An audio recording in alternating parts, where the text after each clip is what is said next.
bintang fajar berseri, cerminan surga memberi karunia kebenaran. Ya anak Daud rajaku, engkau pengantin umatmu, hatiku kau besarkan. Maha murah dan mulia, kau sedia melimpahkan sukacita pengharapan. Engkaulah mutiaraku, putra mahkota Bapamu, Pangeran Maha Mulia. Kau bunga bakung hatiku, betapa harum Injilmu, liburan yang sempurna. Hosiana, kau dandanan dan santapan yang surgawi, kau sertaku tiap hari.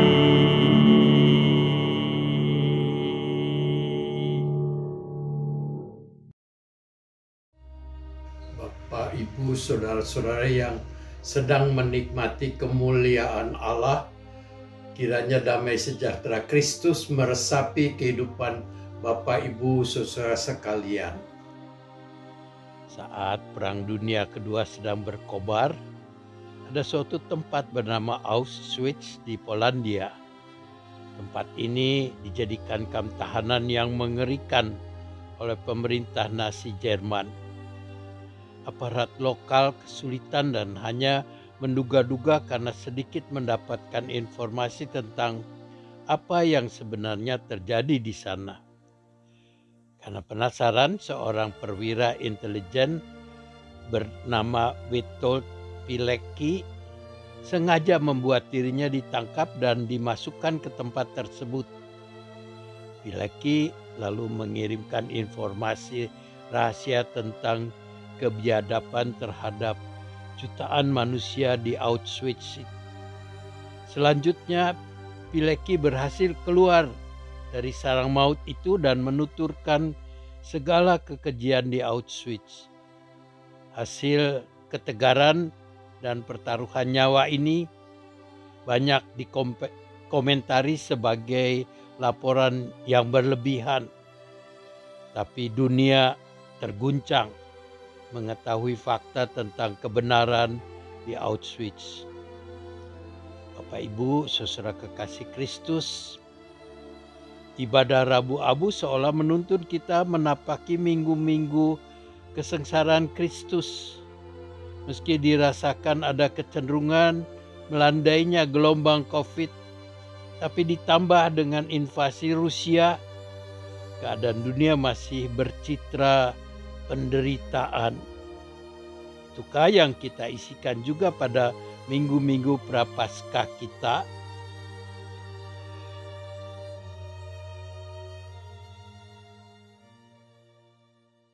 Bapak, Ibu, saudara kekasih Kristus, kita bersyukur karena sebagai anak-anak terang kita boleh dan masih bisa mendapatkan bekal dari firman Tuhan. Dalam langkah kehidupan iman di minggu-minggu sengsara ini, kita tetap bersemangat dalam pelayanan sebab Injil Yohanes 12 ayat 20 hingga 36 membekali kita dengan apa yang Tuhan Yesus jelaskan. Bahkan Yohanes 12 ayat 33 menegaskan bahwa di sini Tuhan Yesus berbicara tentang kematiannya. Di Injil Yohanes ini saat menjelang Paskah ada beberapa orang Yunani meminta kesempatan bertemu Yesus Kristus. Ketika Filipus dan Andreas menyampaikan permintaan ini, Yesus justru langsung membekali murid-muridnya dengan apa yang sesungguhnya akan mereka jalani.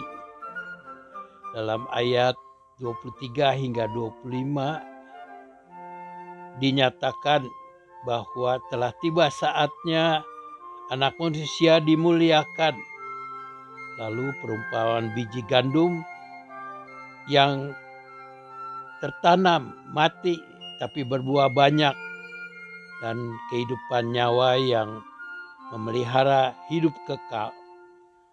Yesus menyatakan cara dan juga apa hasil kematiannya yang menghadirkan kemuliaan.